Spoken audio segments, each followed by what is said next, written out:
we have an hour or 45 minutes. So I just want to welcome and thank everyone for joining us at the virtual event, Day in the Life. I'm Crystal Hartman, for those of you that don't know, Chief Chaos Officer for the Arkansas Center for Data Sciences, more so known as ACDS. So ACDS is a nonprofit organization dedicated to building and retaining top data science and IT talent in the state of Arkansas. One of our main objectives is to facilitate apprenticeship programs in the state with companies large and small across all industries. Since one of our programs is a web developer apprenticeship, we're excited to host this event today, Day in the Life of a Web Developer, to really showcase what an average day looks like, aside from what you learn in school or search on the World Wide Web. So today's event features Matt Olson, President and CEO of Matmon, based in Little Rock, and we are very excited to have Matt share his experience in and expertise of web development.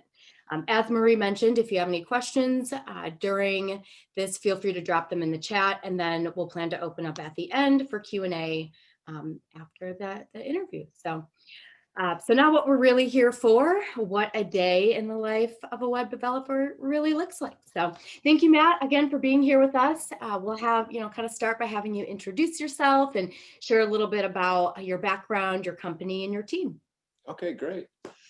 Yeah, well, I can start with a little bit of my history. I started as a web developer at UALR, UA Little Rock, and I worked in the computer labs and learned how to basically develop websites back before there was any curriculum or really even any books about web development and design. So a lot of it was Googling and learning and just trying things on my own. And I've found that most of the web developers that I've worked with throughout the years did the same thing to learn how to become a web developer. They didn't rely on curriculum just at a school. They also dug in on their own, made their own website projects, had their own portfolios, and I was the same way. So like if someone wants to be a great web developer, they need to be web developing all the time and loving it and learning about it and really being part of it. It's sort of a passion to build things that and it's like a construction business, but instead of having to go and get dirty on a job site, you're doing that on the computer. So but it's very similar to construction. You take this construction projects or process that's been part of our something humans have been doing since day one. So it's a very tried and true industry, but then you come to something very different like ours, where it's, building code, doing design, working with people, starting with blueprints, building things all the way to the end, testing them, making sure people are using them the way they were designed, and then starting that process over and over again on the next project. So I do find that, it's a lot like that industry. And so I started at UALR building websites, and then that was 26 years ago. Over the years, we've morphed into a full service agency because we, in a sense, had to. If you're building websites with stuff that doesn't look good or sound good, then you end up building a website that doesn't look good and sound good, because it works, you can click on it and do those things, but if it doesn't mean anything to the people that are reading it and looking at it, then the user experience, isn't there in that case. So, there's people who are web developers that say, give me your content and I'll build your website. But 90 to 95% of the time, maybe more, people don't have great content to hand you. So that's why our agency has become a full service agency, so that we could do the design, so we can do the copywriting, so we can make sure that we understand the goals of the business and the goals of their customers and put those together in a meaningful way online, where people can interact from both sides and help each other, really. Okay. And so, that's my focus, is to if you find ways to help people, you'll always, no matter what industry you're in, you'll do well. And if you truly are there to help, um, you know, then that's, to me, that's the key to success, is being there to be someone that's part of a solution. Okay. So, so the big question is, what is a typical day in the life of a web developer? Sure. Yeah. Well, a typical day is, we're not super punctual. So it's not like you've got to be here at 8 a.m., those kind of things. And that might be not just our industry, but, allowing people to be responsible for their deadlines and their work, and not as much of a punch in, punch out kind of industry. So that's nice. There are, for a web developer, the day in the life is to, basically, you come in, and we have a project management software, so they're able to log in and see what tasks are in front of them. Together with a project manager or administrator, you look at what you have to get done, and you have little breakaway meetings every once in a while if there's something that a developer doesn't have in order to do their task. Also, sometimes the way stuff was originally thought up or visioned, when it actually gets to development, sometimes there's things that have to change. So those things need to be brought back to the team and said, here's the problem I'm running into. And then we always strive to have a solution to that problem. It's something Charles Morgan actually taught me a long time ago, is don't just bring problems to the meetings, bring your solutions as well. And that was a big, it's a huge nugget of advice, really. If you can, you're going to have problems, you're going to run into those problems. And a lot of times people just rush to go, hey, I got a problem, but they don't come with a little bit of a solution as well. Sure. So it's always good to come with a solution, but also to be malleable. So like, you might come with a solution, someone else might work with you to find a hybrid solution of some sort. And the best thing is to be open to people's opinions, advice. It's hard, to take a deep breath, and and let people finish their thoughts, and then work together to. So there's that in the day of the life, is working with other people that may be quite a bit different than may have a completely different agenda, and be maybe more design oriented, and you work with them to allow their ideas to still be respected and make it to the website, but also to communicate with them technicalities that you may be running into that might prevent certain things from happening the way they maybe envision them. Then it's very similar to construction business. You have architects that build and have a vision for the building, but when the actual engineers and the construction company come in and build it, they might say, hey, this is how it was on the blueprint, but because of these technicalities, we have to make some changes. And that's very similar in a day-to-day web development job. As for what technologies you pick and the learning that you do, yeah, my advice is that those kind of things, they happen on the job, but to continue your education and learning on your own as well, so that you can bring things to the table and say, look, I can do these things faster, or I have another way of doing it, or a better technology to recommend. And so that's sort of a day-to-day, is like you want someone who not only cares about doing it at the office, but also sort of it's part of their lifestyle. Sure. And it sounds like, and this will kind of lead into the next question that I have for you, but, it's a very innovative position. And so, you are going to run into problems and have to think outside the box for some solutions and kind of collaborate and work together. And so I think that's similar, across other technology industries, right? But for this role, which I think can be true for others, but what are some, attributes or skills that, you look for, or that someone in that role should have to be successful? The self-determination, the ability to learn on their own, is real important. And people skills, soft skills, people skills are very important in web development business, because Some people just want to be the coders and just do their own, work behind closed doors. But it's really important that they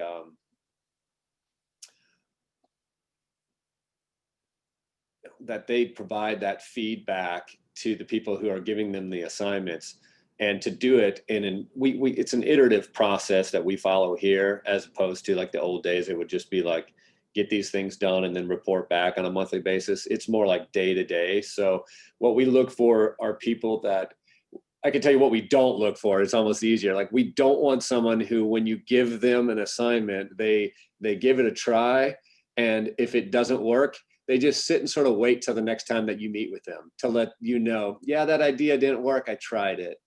And you're going, well, it's been 3 days. We haven't even, I need to know this feedback. So we need those people that don't just go, oh, well, that assignment didn't work, and I'm going to just wait for them to come back around so I can tell them it didn't work. We need the people that as soon as they know it didn't work, think of how it could work, bring it to our attention. So to me, that's a team-oriented approach, but it's also client-oriented. So if we know what's the best interest of the client, and that is to keep progress going, to be, solving these problems for them on the backside, so that when we meet with them, we don't say, yeah, the ideas didn't work. It's always, hey, this is what we did to make it work.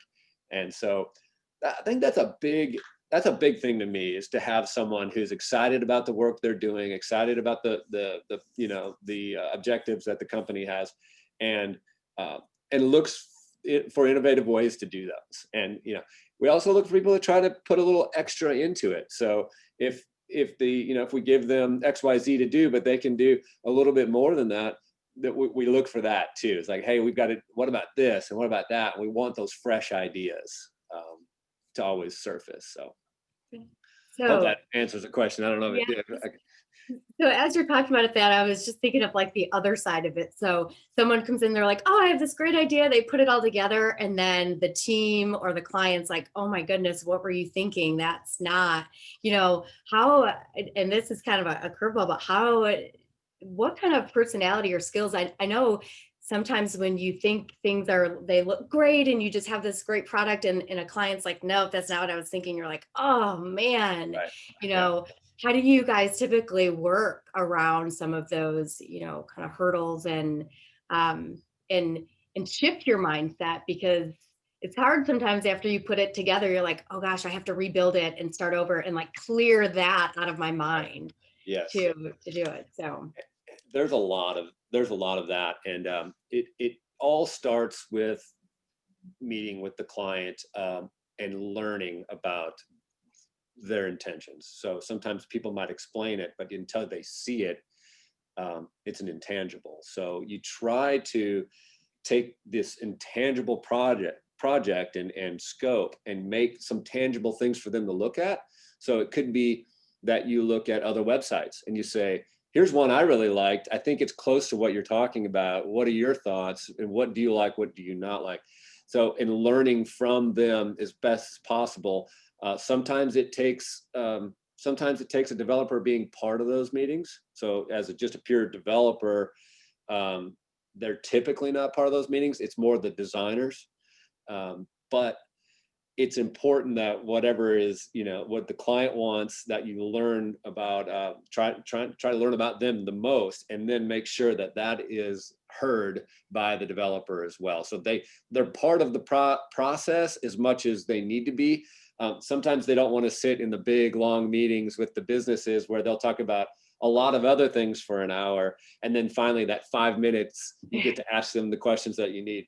So it's an important back and forth. But the other thing is, when I say iterative, that means you go as far as you need to before you can say, hey, I think it's done enough so they can get an idea of the direction I'm going in. And at that point, showing it to them so that you still can pivot if you need to, if there's an issue. So it's one, learning as much as you possibly can up front, and then trying to show them progress as you go to see if you're going in the right direction. And obviously, if there's a change or anything like that, bringing that to their attention, and so that that they feel like they're part of the process. Thinking Sometimes, about, oh, sometimes sorry. you have to flush things out on the other side so that they're not part of the process, because sometimes when clients are too much of part of the process, they can worry and they can, they feel like and sometimes it's good to narrow down some of those options on the other side and say, we really like this direction. What do you think? And a good example of that is if you go on a photo shoot and you take 1,000 photos and you only need maybe 10, and you come back and you're like, hey, here's our whole photo shoot, just check it out if you want to look through and see which ones you like. Well, that's giving them a pretty good sized task. And it's hard, even if they're looking through 1,000, if they see 100 they don't like, it's hard for them to really focus on the 10 that are good. So that's what I mean, is like narrow it down to where you could say, okay, we've picked out by far, we took all the really bad ones out and narrowed it down so that they're only seeing what maybe the ones we are struggling with that are all good, so that we can narrow down to the 10. And that's a good way to approach a situation where they're not having to do the dirty work, if that's not really what they want to do. And so that can help too. Have you seen the process for, kind of what you're talking about now and just the different steps and who's engaged? Have you seen that change and like the different roles of everyone change over the years? What's changed the most is so what was so fun at first when I first started doing websites is that no one really, even like when I first started, the internet was pretty new to people. A lot of people weren't even on the internet a whole lot and weren't Googling, so to speak. So right at first, I could do anything on a website, and people were like, "Wow, I can click on it," and it really didn't take a whole lot to amaze people. But then over the years, people started using the web more and understanding cool websites and seeing other cool websites. So it it drove us to continuously have to learn how to stay cutting edge, so to speak, or to show them things they haven't seen. And so that's one thing about the day in the life, is that it's always changing. And as soon as you think you're the coolest web designer, developer, as soon as cherish that, because after about 2 weeks, you won't be. There's going to be the new thing on the block. So that the thing in the day of life is like you're really never quite to where you're just I'm the pro. It's always a continual process of having to get better and better and better and learn more things. So it is one of those, like, once you learn it, you need to keep learning it and keep continuing to find out what the latest greatest things are. So the biggest thing that changed is just some of those expectations over the years. The other thing that has changed is at first people just they didn't they quote unquote they would phone in their content, like, oh, here, just and they would just hope that the web developer somehow just magically made it really interesting, and that's been a tough thing. Is like, and that's why we became a full service agency, is that has changed. But what's changed is people are respecting their websites more. They're respecting the users that come to their websites more, and we're really hoping that as businesses learn that user-centric design means they have to interact with the users, to as opposed to guessing and then hearing complaints. So that's another big thing too, is that companies are starting to give it more of their time and more of their thoughts, and as it being more so that it can be truly on brand and it can be user centric. So that's changed over the years too, as people, businesses are starting to have, over the last 10 years, really given it more, more respect and a little more budget, more time. I know everything nowadays always goes back to, pre-COVID and now. But have you really seen a shift in people's perspective of the importance of the development and the creation, since it's not as easy to go to an establishment? It's a lot more has become online, and more interactions in business is done just based off of what you see, on the internet. So Yeah. have you noticed that that's changed a lot? The biggest thing that's changed the most is what we're doing right now, is meeting online, doing Zooms, doing breakaway meetings a little bit quicker. It's actually helping us to keep the ball rolling a little bit faster with companies, because we can say, hey, can we jump on a Zoom and let's talk about some things, and I can show them some things, and we're all still in our environment. Where, before COVID, we'd have to say, okay, developer, designer, project manager, let's go to the client. Let's have them come over here. And so you'd wait that time that it takes to get everybody together. And so that's a positive thing of what's coming out of the virtual meetings, is that quicker response. It's helping the iterative process. So I think that's I welcome that with open arms, because that helps keep the momentum of projects going. Obviously the businesses that have been hit the hardest have pulled back a little bit on their digital advertising budgets and some of the stuff that they're doing, but we're getting a lot of people, they're ready. We all know probably March 1st things hopefully will start changing a little bit more, and then as we get into summer, maybe it'll start feeling a little bit more normal, and we look forward to helping all of the clients that have a lot of pent up projects, and endeavors that they've been holding on to. And so there's a real good chance there's going to be an explosion of need when we turn that corner, and Sure. But as for our day-to-day, it really hasn't changed us. We still like to come to the office and work on our network, on the faster computers that we have here. And also just to sort of get away from the house too, because you can it's sort of hard sometimes to separate. Okay, now I'm in business. Okay, now I'm, now I'm doing something around the house. Yeah. And so, that's changed a little bit, but for the most part, we've been doing the same thing that we've always done, just with a mask on. We mask up and get together. If I go over to someone's computer, I'll put my mask on and respect their space. And yeah, so For someone that is starting out as a web developer, can you? This is kind of a two-part question. So one, what attracts, or is it difficult to attract a strong web developer, talent-wise, to a business? And then on the second part of that, someone that is good talent, if you will, what are 1 to 2 languages that they should just kind of have that would make them more valuable or more asset to a team?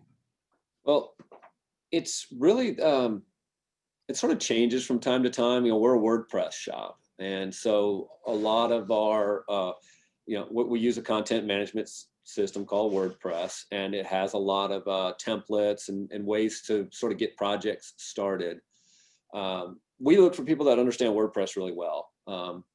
They don't have to have a particular language under their belt that they're a great coder or programmer. It's if they're, but PHP is important, and JavaScript and Java, but it's more, CSS, style sheets. It's more we look for someone who appreciates good design and can make that happen in the development arena. There's a lot of pre-done templates that have, for instance, the navigation's already done, and where all those things, how that works when it goes to a mobile device. A lot of that coding can already be done, but we have to have people on staff that can fix it if it doesn't work. And it's very familiar with WordPress is really what we're looking for, and the amount of coding that we need is the amount of coding to be able to do whatever edits they need to make for that WordPress site. The other things we look for is some of their design skills. So do they understand how to optimize images? Do they understand how to, can they use Photoshop really well? Because most developers should be able to use Photoshop pretty well, because they have to take things that are given to them by designers, optimize them for web, change their sizes by little dimensions, all those things that are part of Photoshop. So, coding, but not to the point where they're a deep programmer. then we're not really a good fit. And then design skills. So it's sort of like a Swiss Army knife, like they can do some Photoshop, they can do some development, they can, they can understand how to operate the CMS, and but not have to be like really deep designer or really deep programmer. So that helps people get started. What we also try to stay away from, though, are people that can just take a WordPress site, put it up there, just fill in the boxes and just call it a day. They have to be able to get hands-on with certain sections of it, understand how to build them, understand how to edit them, and then understand how to put hooks in there for analytics so that people can have useful data that that they can make data-driven decisions based upon. That's sort of what we're looking for out of a web developer. Are you seeing a skills shortage in the web developer community? Yeah, we do. We have well, with our agency, the projects we take on are $30,000 web development projects is really about the size that we're looking for, and so they expect it to be really good. So people we're looking for typically to work full time are going to be they're hard to find. They're and the cost, their salaries they're up there, and if you have the right salaries, we're not having that as hard of a time. But if if you're getting to $40,000 range, we're finding like some of those people that won't have the experience. So you'll take someone that's basically fresh to a brand new career. And so they're doing two things. They're learning what is a career, what's like working for someone, and at the same time trying to learn how to be a good web developer. Sometimes that can be more of the challenge, is that people's expectations of what the company should be doing for them sometimes isn't, sometimes it's just it's like something in their imagination, and they don't have the experience actually working with other people. And so some people say having thick skin, so to speak. But it's being empathetic for where someone else's position or someone else's situation. And so we look for people that we hope people can understand what it's like to work for a company, period. Sure. Whether it's McDonald's or a web development shop or a construction company where you are getting dirty and you're out there hooking things up. We look for people, hopefully that have that kind of business common sense, and don't come with like a chip on their shoulder or something like that, like where the world owes them because they're so smart. That's something we try to not, look for as well. Is like some people will just sort of think like everybody owes them. But not to say we don't try to make sure we always want to make sure people are appreciated. It's just as they work around each other, some of those skills can be just as important as your actual ability to do the job.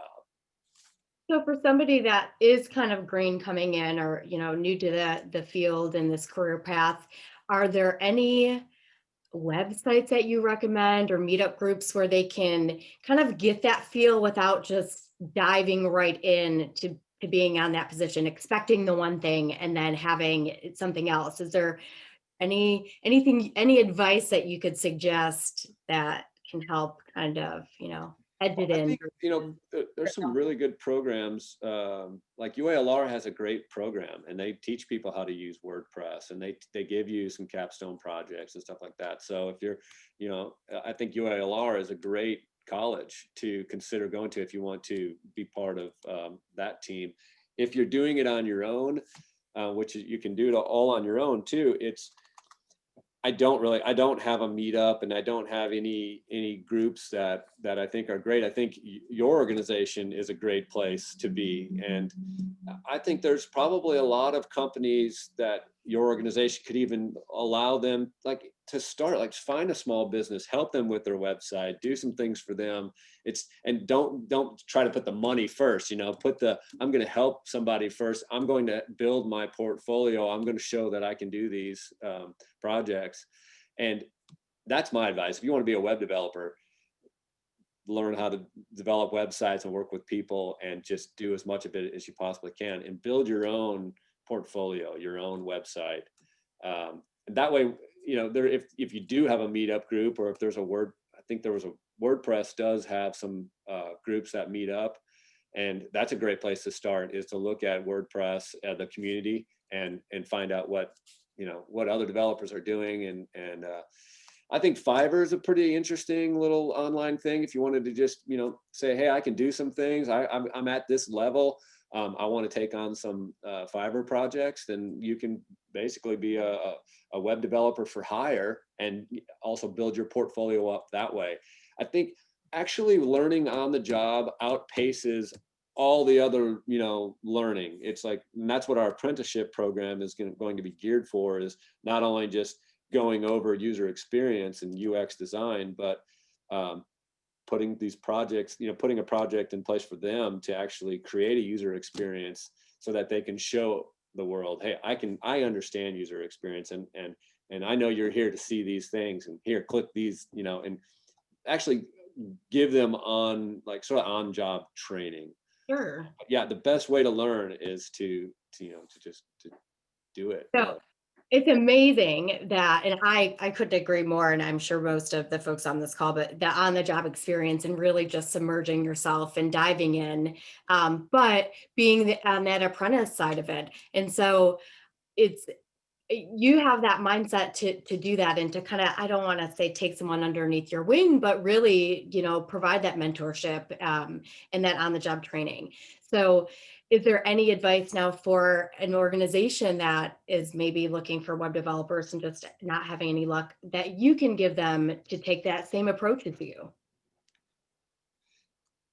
Yeah, what we've done is, looked over people's portfolios, and when it comes to finding someone that's good, they should have a portfolio, that should have some things to show, and then to interview them and ask them what part of those projects they were, doing. And because sometimes people might say they did some websites, but then and there's been times we've hired people thinking that their portfolio on the stuff they did was stuff they did, and then come to find out after they're on board that it takes them way longer, and maybe they weren't quite there, but they're sort of they fake it until they make it, kind of thing. Not that not cutting anybody down for doing that. Sometimes you have to get it out there, but it's understanding, actually giving them some projects, and being able to see if the things that they say they can do, that they can get it done. And so that'd be some advice too, is to basically to work with them and have that time together to see if it's a good fit. If they're having a hard time finding web developers, sometimes it's because the budget's not there, and the budget needs to be there. And Sure. and I really, of all the things our industry is doing more, is we have to get paid the fee that it takes for a good developer. And if they have a bad salary and they expect to have a really great web developer, then they're wasting their time, because they're going to get people that maybe they're just not there yet. And then you're just completely wasting money. So making sure they're competitive with their salary is it's a big thing. And finding what the developer values. If the developer needs a little more time for their family, it's coming up with ways and that's just with any position, really. Just finding ways to keep them productive and supported. Yeah. And I think that would help recruit better talent. So my last question, and then we'll open up the floor for any Q&A. But if someone could have given you advice back when you were starting, and that you would like to give someone that's pursuing a career in this field, but what is the best advice you wish you would have had, and or that you've received? Well, back to, if there's a problem, coming to people with a solution. I think that's probably one of the bigger things for us. The other stuff is, we went down a long road of helping companies talk about themselves. And I wish I would have learned earlier on that really we needed to be talking to the audience to help them with what they're doing versus a website that just helps the company sort of explain themselves. And sometimes that has been a big disconnect but when I think it was about 10 years ago, one of our staff members came in and said, we need to switch all of the words on our website from I to you. And it was just like this epiphany that we were looking at so much content that was all we do this, and then our process, and we got this, and all these we stuff. But what the customer was looking for was what applied to them. And so our copy changed, our design changed, our philosophy changed when we realized that, hey, we got to understand what the users want. If they want to see the we, let's do that, and how you do your job, or are they really just looking for a solution, and you provide that solution, and you help talk to them. It's about them as opposed to it being about the company. And that in advertising and marketing and having a useful experience, it needs to be for the user as opposed to just for the company. And because otherwise you'll just make something and the company will still, they'll blame you for a bad website, and you're like, no, it's we're not talking to, we're not putting the right message out there. Looking at data better, understanding conversions and understanding calls to action was something that I wish people would have showed me earlier on as well. Because at first it was just more like, let's make this beautiful website. And then at the very end of the website, people would really quickly make the contact us page.